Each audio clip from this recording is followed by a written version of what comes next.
Bonjour, chers frères béninois, moi c'est Rams. Je fais cette vidéo pour dire à mes frères béninois résidant au Gabon, patientez-vous, calmez-vous, ne vous agitez pas. Vous savez que le Bénin ne mange jamais la honte, comme on le dit en langue vernaculaire. Béninois nous douillons point. Ce que j'aimerais vous demander, son Excellence Guillaume Athanas Patrice Talon, la diplomatie, n'essayez même pas cela.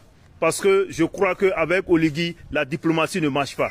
Nous allons le montrer qu'au Bénin, nous sommes forts. Que le Béninois, là où il est, on n'humilie jamais un Béninois. Oui, tous ceux qui sont à la recherche de magasins au Gabon, ne vous inquiétez pas, calmez-vous. Les Gabonais vont comprendre que du Bénin, nous pouvons les envoyer ce qu'on appelle Tchakatou, ce qu'on appelle Vaudou, ce qu'on appelle Egungun, ce qu'on appelle Babalao. Oui, nous sommes forts pour cela. Pour cette raison, si dans 3 semaines, les Gabonais ne divisent pas le marché en 3 et donnent une partie aux étrangers et ils gardent une partie, nous allons montrer à Oligui et aux Gabonais que c'est les Béninois qui ont construit le Gabon depuis lors. Et ce n'est pas aujourd'hui qu'ils vont nous montrer que nous sommes des étrangers. À partir du Bénin, nous allons leur dire que aucun Gabonais ne pouvait plus rentrer dans les magasins et vendre. Parce que si jamais ils n'honorent pas ce que nous sommes en train de dire, d'ici quelques jours, le marché du Gabon, on ne veut pas vous le dire ce qui va se passer. Fidèle, mina de bobina sen le bini, mina sen le bini, boye de sunamo, nenamo sakwata, boye namo nde mamo point, enamo numbalabala. Donc, enize akionumi, donnez le marché aux Béninois. Sinon, c'est d'ici qu'on va vous envoyer tout ce que vous n'aurez jamais imaginé avoir chez vous. Pour cela, je vous dis, moi c'est Rams, et puis bonne journée à vous, mes frères béninois, courage. Le marché serait pour vous, il n'y a pas de solution pour les Gabonais si vous n'êtes pas au Gabon. Ciao. Bonjour au peuple gabonais. Je suis M. Ziobian Alain Nessor, président du FURNA Les Patriotes, mouvement associatif des Verts de conscience, sentinelle de la 5e République. Peuple gabonais, le FURNA Les Patriotes, le mouvement dont je préside, lance un mot de boycott général des produits des Béninois sur l'ensemble du territoire national. Peuple gabonais, à partir d'aujourd'hui, arrêtez d'aller payer les gâteaux, les kounous, la nourriture qu'ils préparent dans leurs choses là, car c'est mélangé avec leur vaudou. Faites attention.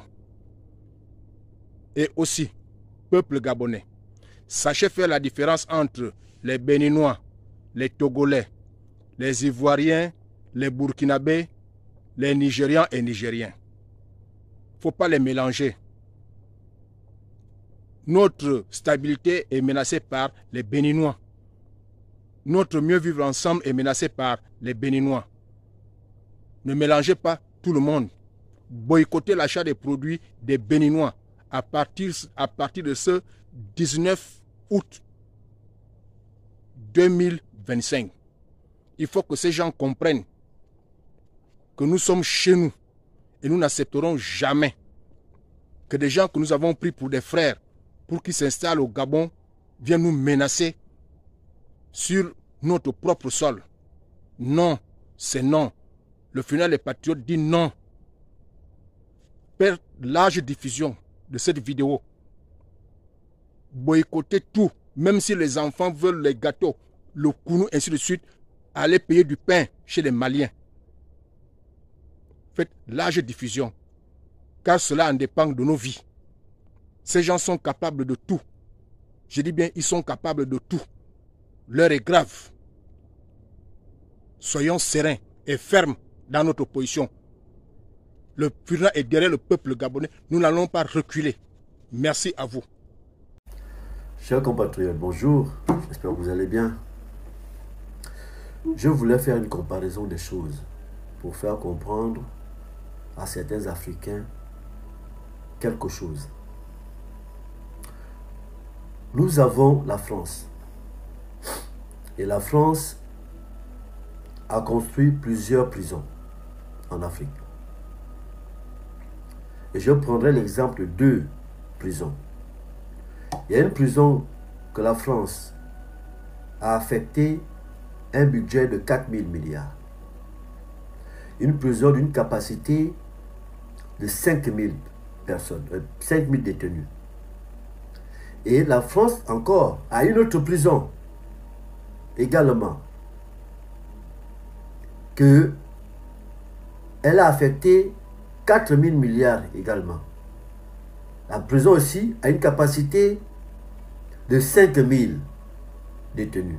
Donc la France se retrouve avec deux prisons de 5 000 détenus chacune et d'un budget de 4 000 milliards chacune. Mais dans la première prison, au lieu de 5 000 détenus, cette prison se retrouve avec 8 000 détenus. La deuxième prison, au lieu de 5 000 détenus, cette prison se retrouve avec 500 détenus. Le pire, c'est que la deuxième prison a même une superficie plus élevée que la première prison. Mais ils ont le même budget et ils ont la même capacité de détenus normalement. Mais seulement il y a une qui a, au lieu d'avoir 5 000 détenus, se retrouve avec 8 000 détenus. L'autre, au lieu d'avoir 5 000 détenus, se retrouve avec 500 détenus. Entre ces deux prisons, quelle est la prison qui pourrait mieux entretenir les détenus? Quelle est la prison où les détenus se sentent à l'aise? Quelle est la prison où les détenus sont mieux traités? Entre la prison là où il y a 8 000 détenus au lieu de 5 000 et l'autre de 500 détenus au lieu de 5 000 avec le même budget. Alors, si je prends ces deux exemples, c'est pour faire comprendre à certains pays, à certains Africains, la position du Gabon en Afrique. Considérons que la deuxième prison en réalité, c'est le Gabon, qui a une superficie plus élevée que certaines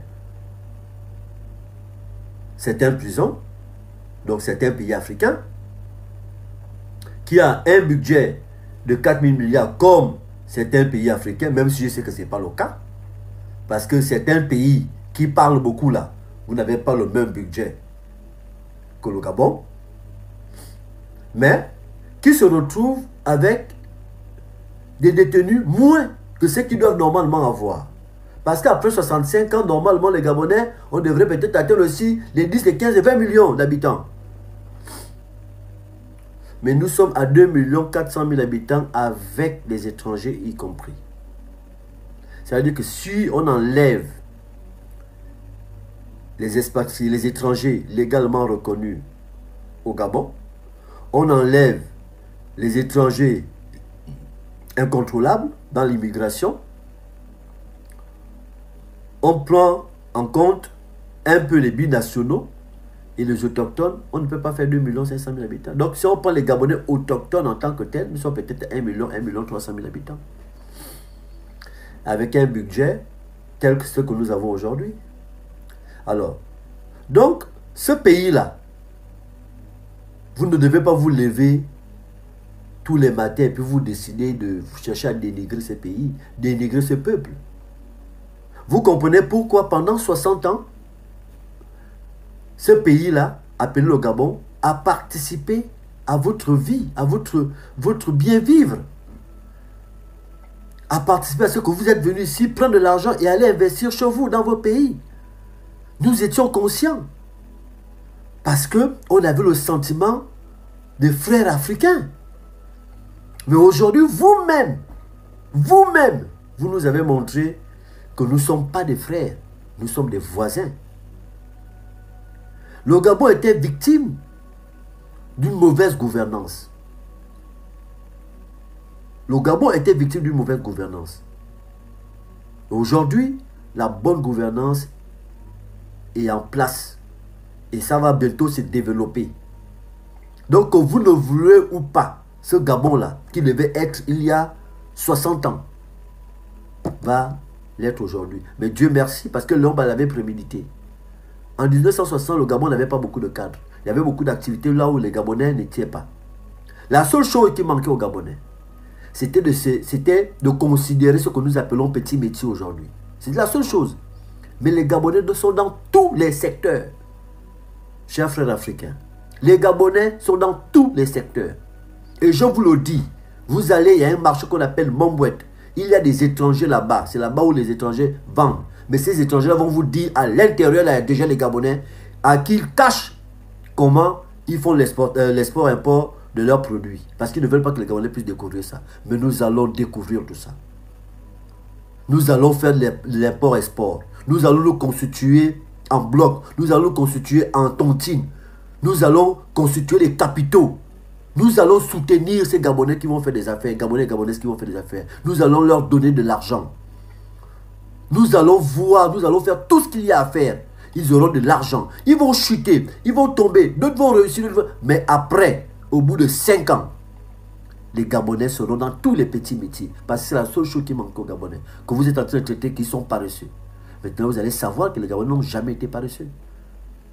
Pendant que vous étiez en train de prendre certains de vos enfants, aller vendre dans les marchés à 4 ans, 5 ans, 6 ans, 7 ans, 8 ans, 9 ans, 10 ans, 11 ans, 12 ans, 13 ans, 14 ans, 15 ans, jusqu'à 16 ans, nous, on envoyait nos enfants à l'école. Nous, on nous demandait d'aller à l'école. C'est une obligation. Et c'est une obligation au Gabon. Donc, le meilleur prisonnier dans la prison que les Français ont eu à construire, dans les prisons que les Français ont eu à construire, le meilleur prisonnier, c'est le prisonnier gabonais. Bien. Je suis en train d'aller au centre-ville. Et je voulais savoir, il est 9h13, j'ai un rendez-vous là-bas. Je voulais savoir si les Gabonais sont déjà positionnés pour nous vendre des sandwichs. Si les Gabonais sont positionnés pour nous vendre de l'eau et des jus. Parce que je consomme gabonais, je mange gabonais. Et j'espère qu'au niveau du cactus, je vais trouver un Gabonais qui a déjà fait sa table pour pouvoir cirer les chaussures des Gabonais. Parce que je veux que mes chaussures puissent déjà être cirées par des Gabonais. À la façon des Gabonais. Dans notre fierté. Je suis assis et je vois que c'est mon frère, mon fils qui me cire la chaussure.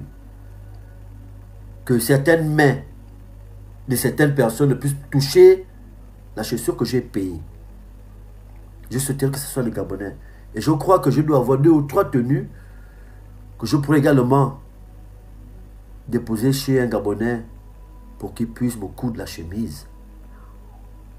Alors, chers frères et sœurs gabonais et enfants, le petit métier que nous avons considéré comme petit métier, je vais vous le dire, a participé à près de 600 à 800 milliards de francs de sortie.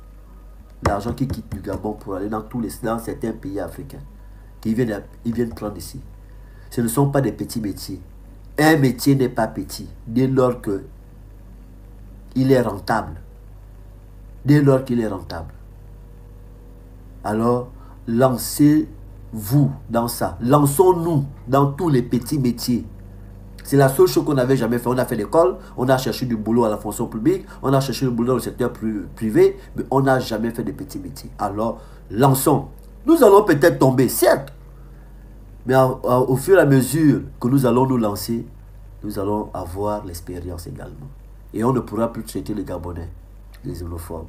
On ne pourra plus traiter les Gabonais de paresseux. Et le pire, c'est que notre fierté, c'est que nous allons faire ces petits métiers chez nous. Parce que je ne vois pas un Gabonais aller être cordonnier quelque part de l'autre côté là-bas. Ça m'étonnerait. Parce qu'il ne gagnera rien par rapport à ce qu'il gagne dans son pays. Alors, lèvons-nous et soyons fiers de ce que nous sommes. Gabon d'abord. Sinon, rien. Je vous remercie et bonne journée à vous. Bonjour à tous. En résonance un petit peu avec l'actualité et pour répondre à certains amis de communautés africaines en général, vivant au Gabon et en dehors, je vais faire donc cette petite vidéo où je vais essayer d'apporter ma lumière, ma perception un petit peu de la chose sur le conflit qui oppose un petit peu, si on peut appeler ça un conflit, hein, le Gabon et le Bénin. Alors, il faut, et les expressions qui sont employées, et les moyens insidieux de faire croire que les Gabonais seraient le pire des peuples sur terre, méchants, violents, etc., etc. Alors, je commencerai d'abord par dire que le concept qui veut tout simplement que parce que nous serions africains, nous aurions des droits, tout le monde aurait des droits sur le Gabon, sur les populations gabonaises, sur le territoire gabonais, sur la politique gabonaise, sur la pensée gabonaise, sur la culture, les traditions, les us et coutumes, etc., etc. du Gabon. Je dis non, ce concept est totalement faux, il est bidon, il n'a aucun sens. Les Gabonais sont un peuple à part, qui a ses propres traditions, sa propre culture, sa propre façon de penser, de concevoir le monde, et puis d'interagir avec ce dernier. Les Gabonais ne sont pas plus xénophobes qu'un autre peuple africain. Ils ne sont pas racistes, ils ne sont pas haineux vis-à-vis des autres communautés. Mais ce qu'ils aimeraient, c'est la réciprocité et un peu plus de respect. On fait à Rome comme les Romains, tout simplement. Alors certains diront, les Gabonais vivent à l'étranger, dans d'autres pays, etc., etc. Effectivement, c'est exact. Les Gabonais vont à l'étranger, ils étudient, ils y vivent, certains construisent leur vie, d'autres pas, ils font des affaires, etc., etc. Mais la différence entre les Gabonais qui vivent dans tous les pays africains, et même en Europe ou en Amérique, et les Gabonais qui, eux, et les communautés étrangères africaines, ouest-africaines ou béninoises qui vivent au Gabon, la différence est très importante. C'est que les Gabonais, quand ils sont à l'étranger, ils se plient aux lois. Ils respectent les autorités. Ils ne se mêlent pas du jeu politique dans ces pays-là. Ils n'imposent pas leur religion. Ils ne cherchent pas à dominer, à mépriser ou à humilier les populations autochtones des pays dans lesquels ils se trouvent. Ils vivent leur vie en bonne intelligence et ils s'adaptent à l'environnement qui est le leur. Ce qui n'est malheureusement pas toujours le cas chez nous, au Gabon, où nous recevons des populations ouest-africaines souvent qui arrivent, enfin pas que ouest-africaines, des populations africaines tout court, qui arrivent pas toujours de la bonne façon, pas dans les bonnes conditions, qui arrivent malheureusement clandestinement, soit par la mer, soit par la forêt, etc., etc., et qui, une fois sur le territoire gabonais, adoptent un comportement très hostile aux populations autochtones. Et ça, il faut le souligner. Un comportement très hostile, et j'insiste sur ce mot. Elles deviennent arrogantes, méprisantes, elles sont là avec un esprit de domination, elles cherchent le conflit en permanence, elles tiennent des propos sans arrêt, discourtois vis-à-vis des populations, des autorités, de l'État, et essaient d'imposer au pays leur présence et leur façon d'être et de faire. C'est là que le conflit naît. Parce que cette attitude-là, que certains, un bon nombre d'Africains, essaient de faire croire comme étant la bonne attitude que les Gabonais devraient accepter dans leur pays, sinon ils seraient taxés de xénophobes, ces mêmes panafricains là ou panafricanistes, je ne sais pas comment on peut les appeler, seraient les premiers à ne pas tolérer ces attitudes dans leur pays. Nous rappelons, il y a quelques années en arrière, en Côte d'Ivoire, il y a un concept qui a été imposé par les politiques, qui a été l'ivoirité, qui est l'une des sources aussi des conflits qui sont nés quelques temps après. Ok? On peut dire que dans un certain nombre de pays africains, il y a des lois protectionnistes qui ont été aussi imposées par l'État, sans que personne ne s'en plaigne. Les Gabonais n'ont pas fait de vidéo pour s'indigner. Les Gabonais ne se sont pas octroyés le droit de critiquer la politique de ces pays-là. Et ça n'a gêné personne. Alors, la surprise chez nous vient du fait que quand un Gabonais décide de reprendre en main son pays, de reprendre en main le contrôle de son pays, de l'économie, des flux migratoires, etc., etc., nous sommes étonnés j'ai envie de dire même effaré, de voir un nombre si important de réactions et de réactions si hostiles, jusqu'à voir des individus qui en fait ne connaissent pas du tout le Gabon, qui ne sont jamais venus au Gabon ou qui sont venus très rapidement au Gabon, faire des vidéos, faire des émissions, essayer de distiller leurs grandes pensées messianiques pour convaincre le monde que les Gabonais seraient un peuple à part, raciste, haineux, etc. Nous avons vu encore ces jours-ci, même un influenceur camerounais qui est très connu, qui était au Sénégal, qui interviewait des Gabonais pour dire voilà, vous êtes 12 000 au Sénégal, pourquoi vous ne rentrez pas chez vous, etc. etc. Alors, moi, ça m'a un peu étonné. Je me suis demandé d'abord pourquoi c'est un Camerounais qui s'indigne du fait qu'il y ait 12 000 Gabonais au Sénégal. Ensuite, le compatriote gabonais qui se trouve au Sénégal a répondu en toute humilité. Et le compatriote gabonais qui est au Sénégal, je ne pense pas qu'il soit en conflit avec un quelconque citoyen sénégalais à cause peut-être de son comportement, de sa façon de parler, de l'attitude qu'il adopterait ou de sa façon d'être, le savoir-être et le savoir-vivre au Sénégal. Donc, toutes ces questions-là, il faut aussi les mettre en avant et il faut souligner que le Gabon et les Gabonais ne sont la propriété d'aucune autre personne que des Gabonais eux-mêmes. Quand nous voyons des individus qui essaient même de lancer, qui lancent des pétitions en disant oui, le Gabon doit sortir de la CEMAC, simplement parce que les Gabonais ont dit qu'à partir d'aujourd'hui, nous allons donner vie à la préférence nationale, nous allons prioriser nos populations plutôt que les populations étrangères, comme ce fut le cas sous les deux magistères d'Ali Bongo, où les populations étrangères, et particulièrement les Béninois, étaient absolument tout permis au Gabon. Voyez-vous? Pourquoi à ce moment-là, des individus se lèvent et décident de lancer une pétition contre le Gabon? Donc, c'est ce conflit qui apparaît aujourd'hui. On pourrait en dire tellement de choses, ce serait trop long. Je ne vais pas rentrer dans trop de détails. Ce que je vais me permettre de dire tout simplement, à mon humble avis, c'est que chacun doit être capable d'accepter que chacun est roi chez lui. Et les Gabonais, chez eux, ont le droit d'imposer le rythme, la musique et le type de danse qu'ils veulent sur leur territoire. Et il ne revient à personne d'autre de décider de ces questions-là. Le peuple gabonais a élu un président qui est là pour un travail et il fait ce travail pour le peuple gabonais. Point final. Les communautés étrangères qui estiment qu'elles sont malmenées au Gabon, nous pouvons le comprendre, nous acceptons. Cela ne nous gêne pas d'être perçus comme des méchants, comme des xénophobes, etc. Cela ne nous gêne pas du tout. Mais dans ce cas, vous pliez vos bagages et vous vous en allez gentiment.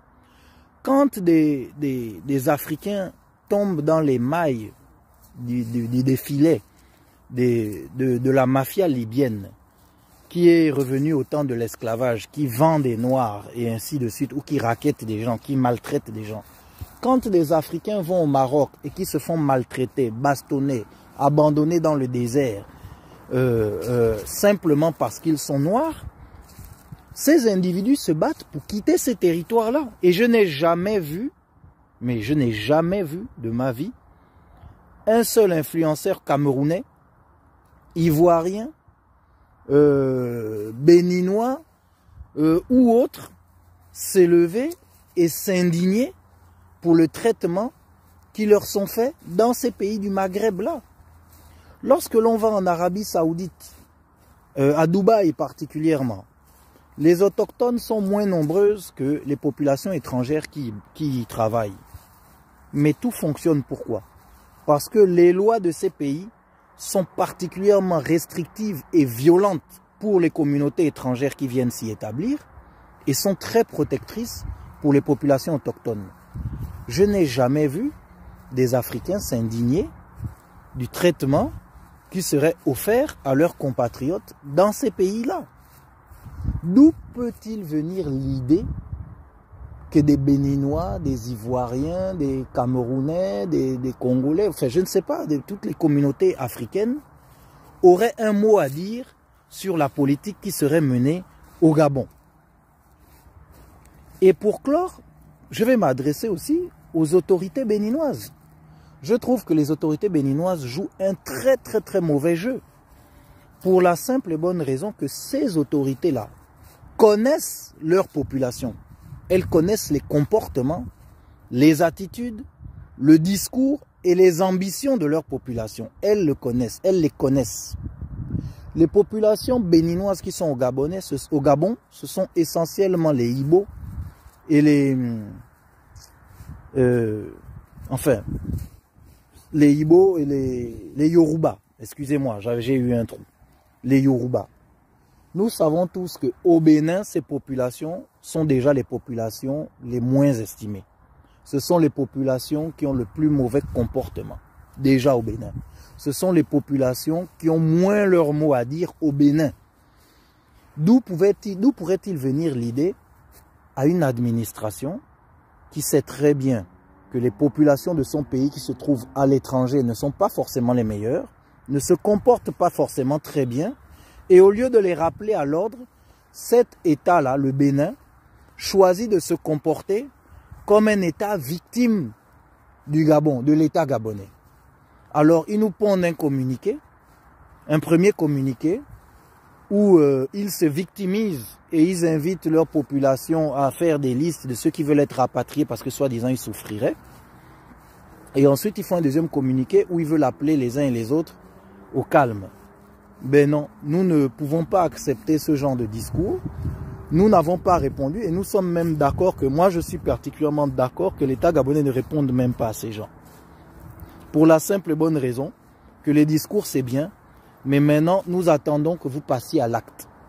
Vous estimez que vos populations souffrent chez nous, ben envoyez-leur un avion, venez les récupérer. Tout simplement. À ceux qui disent que le Gabon est un pays que de 2 millions d'habitants, je ne vois pas en quoi le fait d'être un pays à faible densité démographique serait une tare. Les Gabonais n'ont pas besoin de vous. Les Gabonais n'ont pas besoin de la CEMAC. Le Gabonais n'envie personne.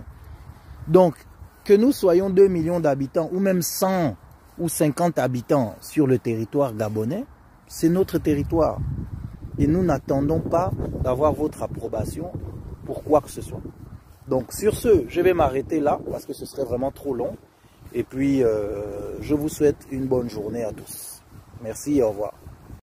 Bonjour les amis, j'espère que vous allez bien. C'est encore le général Alligator, créateur de la mentalité Alligator. Les amis, ce qu'on voulait tellement éviter, lorsque nous faisions des vidéos par rapport à ce qui se passe au Gabon entre le Bénin et entre la communauté béninoise et les Gabonais, est finalement en train d'arriver. Et je sais que beaucoup se posent la question de savoir, mais pourquoi les Gabonais réagissent-ils de cette manière? Pourquoi les Gabonais ne réagissent pas de la même manière envers les autres communautés qui vivent au Gabon? Et je le rappelle ici, il y a des fortes communautés. Il y a la communauté camerounaise, togolaise, béninoise, ivoirienne, sénégalaise, malienne, ainsi de suite. Il y a plusieurs communautés présentes au Gabon, mais il y a une seule communauté qui a décidé d'aller au bras de fer avec les Gabonais. Et pour voir, vous allez suivre dans cette vidéo les différentes réactions en ce moment des Gabonais qui ont décidé de se faire respecter. Mais avant de vous montrer la réaction actuelle des Gabonais au Gabon, parce que hier, lorsque je faisais la vidéo, je disais que si les blogueurs béninois continuent d'insulter le président, d'insulter sa femme, d'insulter tous les Gabonais, de les menacer même, cela pourrait avoir des répercussions sur les Béninois vivant au Gabon. Et je l'ai rappelé, il y a plus de 50 000 Béninois présents au Gabon recensés. Il y en a des milliers également qui ne sont pas recensés, qui sont peut-être venus par voie maritime. Alors, je vais d'abord vous montrer un extrait de vidéo de ce qui a fait en sorte que le Gabonais laisse les autres étrangers et se colle à la communauté béninoise. C'est parti d'une seule vidéo qui a fait en sorte que les Gabonais soient énervés jusqu'au top. Regardez cette vidéo. Bonjour, chers frères béninois, moi c'est Rams. Je fais cette vidéo pour dire à mes frères béninois résidant au Gabon, patientez-vous, calmez-vous, ne vous agitez pas. Vous savez que le Bénin ne mange jamais la honte, comme on le dit en langue vernaculaire. Béninois nous louons point. Ce que j'aimerais vous demander, son Excellence Guillaume Athanas Patrice Talon, la diplomatie, n'essayez même pas cela. Parce que je crois qu'avec Oligui, la diplomatie ne marche pas. Nous allons le montrer qu'au Bénin, nous sommes forts. Que le Béninois, là où il est, on n'humilie jamais un Béninois. Oui, tous ceux qui sont à la recherche de magasins au Gabon, ne vous inquiétez pas, calmez-vous. Les Gabonais vont comprendre que du Bénin, nous pouvons les envoyer ce qu'on appelle Tchakatou, ce qu'on appelle Vaudou, ce qu'on appelle Egungun, ce qu'on appelle Babalao. Oui, nous sommes forts pour cela. Pour cette raison, si dans 3 semaines, les Gabonais ne divisent pas le marché en 3 et donnent une partie aux étrangers et ils gardent une partie, nous allons montrer à Oligui et aux Gabonais que c'est les Béninois qui ont construit le Gabon depuis lors. Et ce n'est pas aujourd'hui qu'ils vont nous montrer que nous sommes des étrangers. À partir du Bénin, nous allons leur dire qu'aucun Gabonais ne pouvait plus rentrer dans les magasins et vendre. Parce que si jamais ils n'honorent pas ce que nous sommes en train de dire, d'ici quelques jours, le marché du Gabon, on ne veut pas vous le dire ce qui va se passer. Je suis au Gabon depuis 2001. Je n'ai pas un problème avec un Gabonais. Mais comme il a mené pour lui pour venir nous embrouiller ici, Dieu va lui punir. Oligui ne nous a rien fait. C'est nous tous qu'il a distribué les t-shirts, tout ça là. Il est passé par ici, il a donné les t-shirts. Nous tous, on l'a aimé, on l'a accueilli. Mais il n'a pas le droit de venir ici pour nous faire pleurer. Dieu va lui faire pleurer aussi là où il est. Amen. Parce que nos enfants ont commencé l'école ici là. Nos enfants ont commencé l'école. On va payer l'école. On va payer l'école de les enfants comment? Hein? La bonne maison qu'on loue, on va payer ça comment? Dieu va lui punir. Excusez-nous. Excusez-nous. Je vous demande pardon. C'est un autre frère béninois qui est venu au Gabon pour nous gaspiller l'autre nom. Je vous demande pardon aux autorités, aux Gabonais. État-major, je vous demande pardon.